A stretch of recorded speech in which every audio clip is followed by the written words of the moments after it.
It's an all new Retro Core 3, and what better way to start off a new radical, cool, gnarly series? Yeah, I hate those words too. Then with Teenage Mutant Ninja Turtles in Time, arcade version.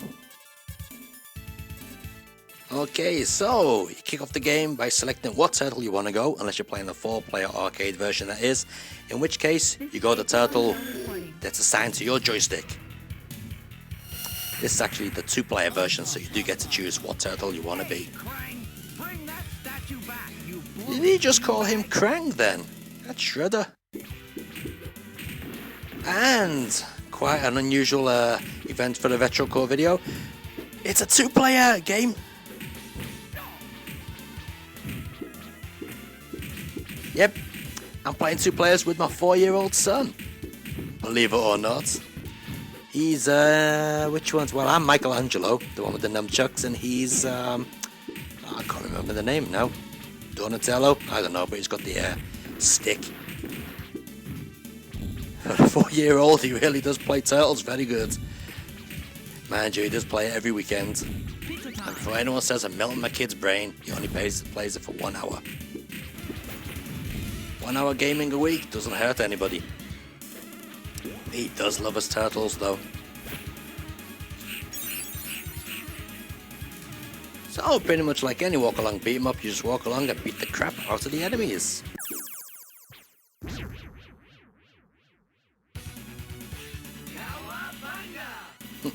Cowabunga, bloody hell.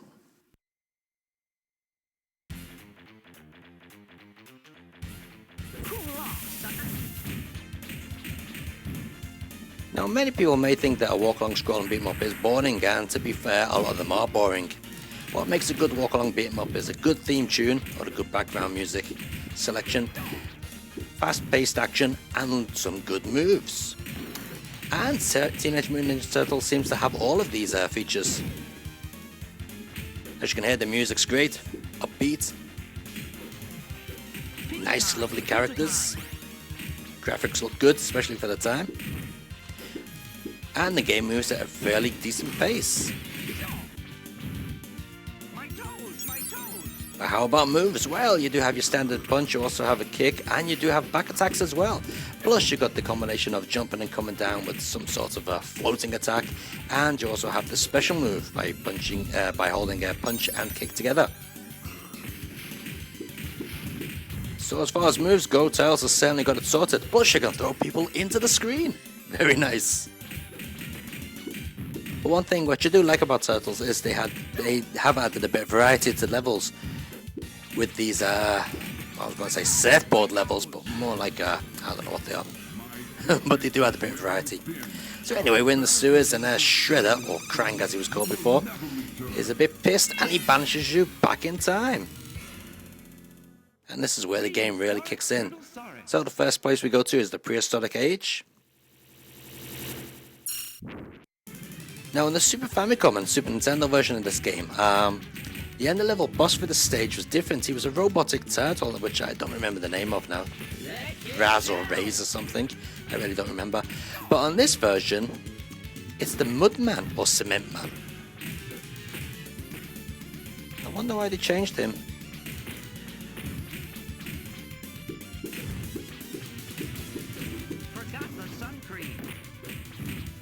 And continuing on our trip through time, we're off to the Days of the Pirates. Quite like this stage. You walk into a dodgy floorboard and you get smacked in the face with it. Can be annoying though.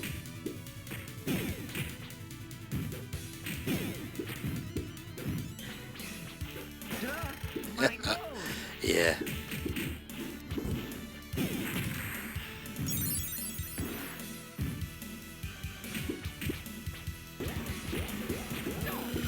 Also in the Super Famicom version of this game, this end boss was also changed. These guys actually appeared in the Technodrome level. And here we had to fight Bebop and Rocksteady.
So as you can see, the levels are certainly varied enough to keep you wanting to play. Just see what the next stage is.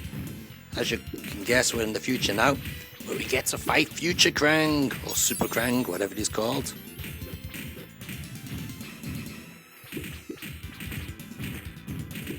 Now the problem with walk-along beat-em-ups is they don't really stand up to time that well.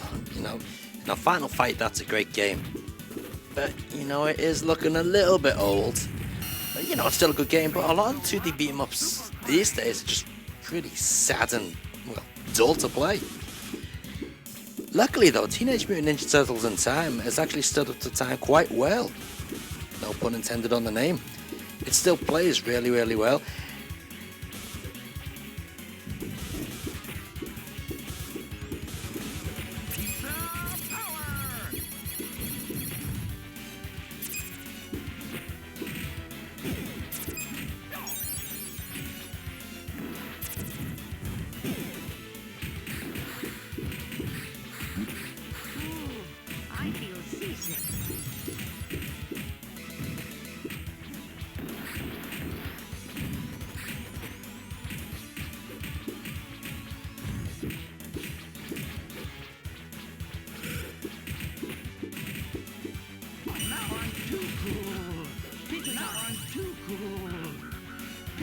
So if you've never played Teenage Mutant Ninja Turtles before, boot it up in MAME.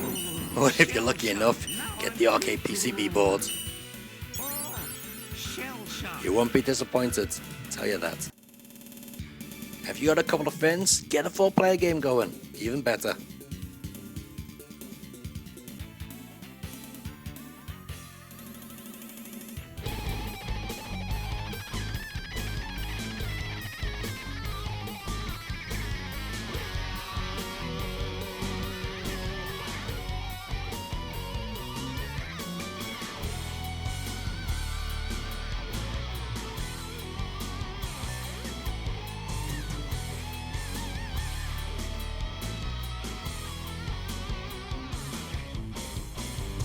After all that fast-paced fighting action, time for something a little bit different. The Necronomicon. And if Bruce Campbell's to be believed, the Book of the Dead. But this ain't the Book of the Dead, this is actually a digital pinball game by Kaz, or Kaze, for the correct pronunciation. I can't even say correct now. Now, Kaze have actually made 4 digital pinball games, well 5 if you count the special edition one. 2 of them being on the Super Famicom, which were Super Pinball Behind the Mask and Super Pinball Odyssey. Or at least I think that's what the second one was called. And the rest of the series were on the Sega Saturn, being Digital Pinball, Last Gladiators, and Digital Pinball Last Gladiators 97, which is sort of a special edition version. And then there's this one, Digital Pinball, the Necronomicon. Now, as you can see, you've got 3 tables and what's called the Realms mode. Now, the Realms mode is basically you just play on each table in order, and once you get a certain amount of points, you move on to the next table up. But if you're just going for the real good high-score classic pinball style gameplay, you just pick each table individually. So let's take a look at the first table.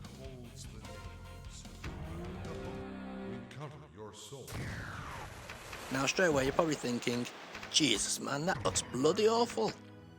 Well, maybe it does, but what you can't see on this video is the game runs in the Sega Saturn's highest resolution, and it really does look crisp. I mean, it does look very, very, very nice.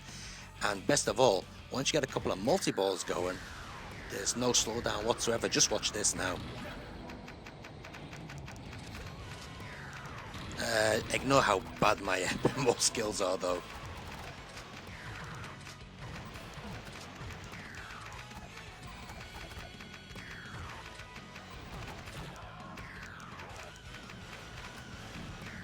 Not bad, eh?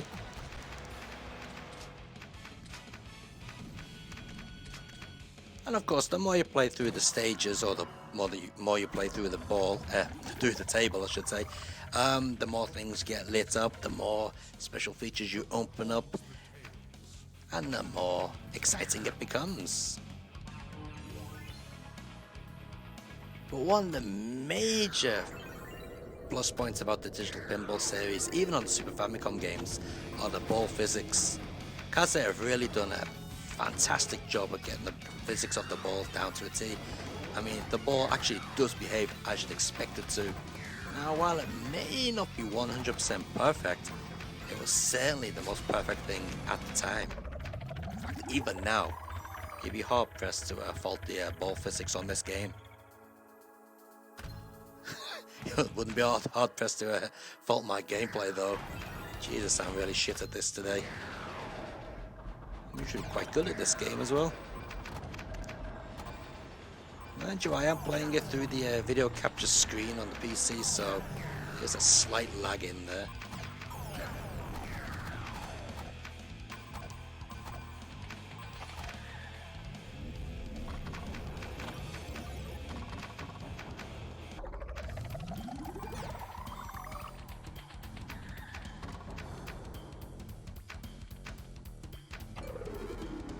He carries the message of the ancient ones. He is the first and the last. So if you're after something a little bit different for your Sega Saturn, you can do a lot worse than buy digital pinball. He'll be worshipped. Through the cities and fields, his shadow you can see. He's everywhere you turn. Here he comes, marching in triumph. Around the fire, around the moon and the sun.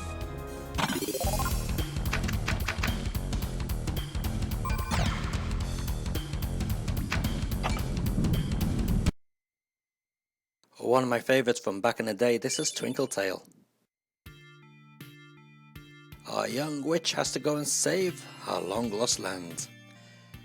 As always is the plot. But don't let the generic plot put you off, because this game is something a little bit special. As you can see from the opening credits here, it's got a lovely graphical style to the game. And it's actually one of those games that does look better not in RGB, because the programmers have used some sort of special, well, not special effect, but they've taken the poorness or laziness or just pure shittiness of the composite video signal and used it to their advantage to produce transparencies, you know, for the shadows and so on. Unfortunately, when you play this game in RGB, you can actually see that all the transparencies are just big lines. And because you can see every pixel perfectly, it does look a bit naff. But play through composite, which I'm doing now, just for the sake of this video, and it looks much, much nicer. One of the very few games that does look better through composite. So as you can see, it's a walk-along shooter. Mega Drive certainly has a lot of shooters on its library, but there are some naff ones, there's some really good ones, and there's some obscure classics like this. Now, the way the little witch controls is pretty much like any sort of Commando or Mercs type game. The direction you push in is the direction you fire. But you do have a variety of different weapons to pick up, such as this one which we've got now, which is the homing missile. You got the star shot, which you could call a 6-way, I guess. Or is that a 4-way? 4-way or 5-way, or whichever way. And you've also got the standard Vulcan style shot.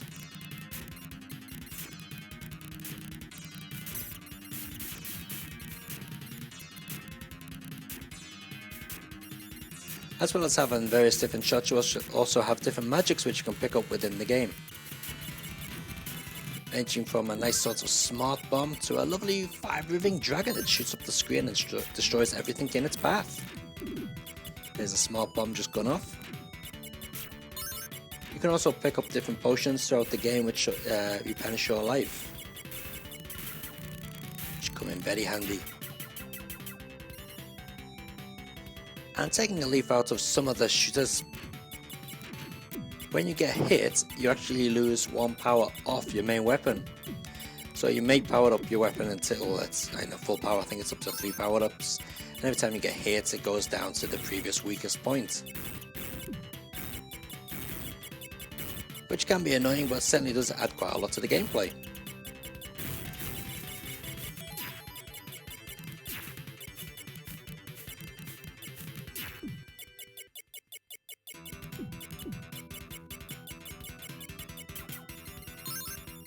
In fact, I think the weapon system is very similar to Elemental Master. It's been so long since I played that game, I can't really remember, to be honest. But I'm pretty sure it's quite similar to this. Shall we go in that door and fight the boss? Why not?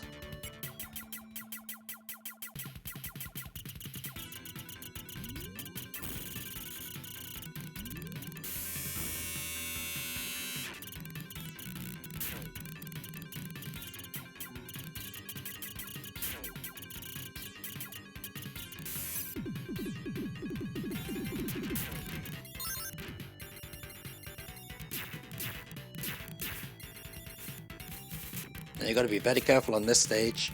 One foot in the wrong place and off you go.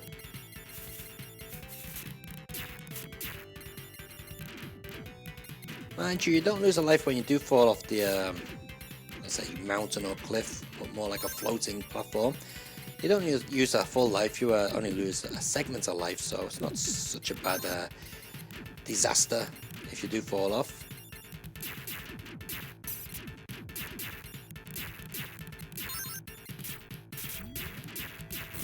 A little bit of slow down, but nothing too drastic.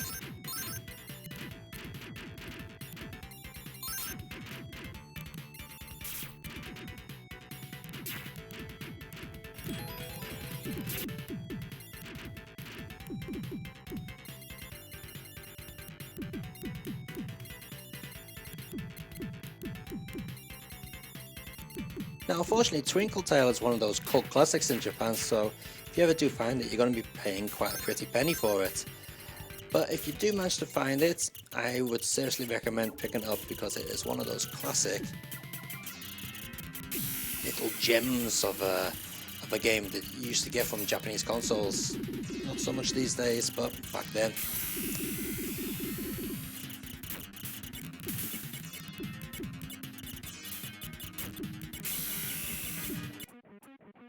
I'm sure you recognize that robot. Yeah, but it's the one which features on the new Retro Core. Well, at least now you know where I got my introduction from.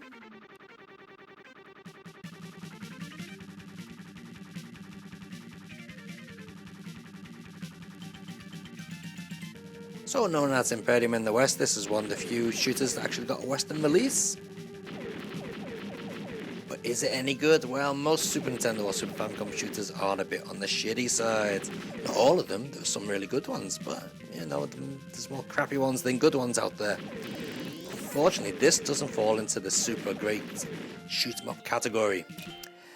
Straight away you'll notice it suffers from lame ass music. Yeah, the soundtrack in this game is very weedy. Seems to feature some sort of generic sound engine which quite a few games did use. And the tune on this first stage isn't so bad. And there lies the first main problem. A shoot 'em up really does need a good solid soundtrack because it really does add to the atmosphere. And unfortunately this game is missing that vital key. But it does feature quite a nice weapon selection. And quite a good challenge as well. In fact, I would say the game could be a little bit too hard for its own good at times.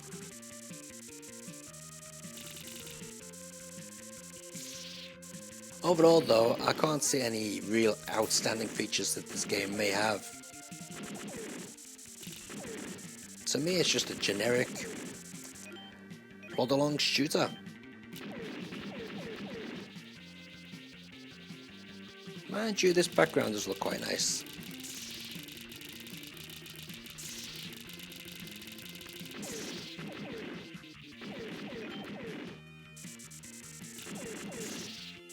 And I do like that lovely light effect there on the ship that was just going past.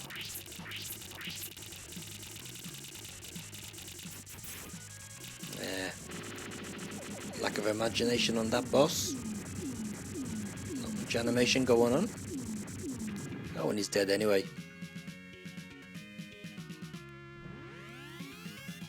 And believe it or not, everything you just saw then was actually stage 1. Yeah.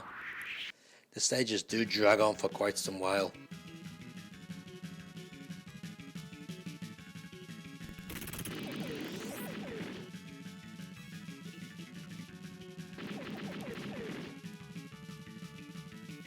As you can hear again, more generic music. What is it with the over-the-top bloody drum samples in the background?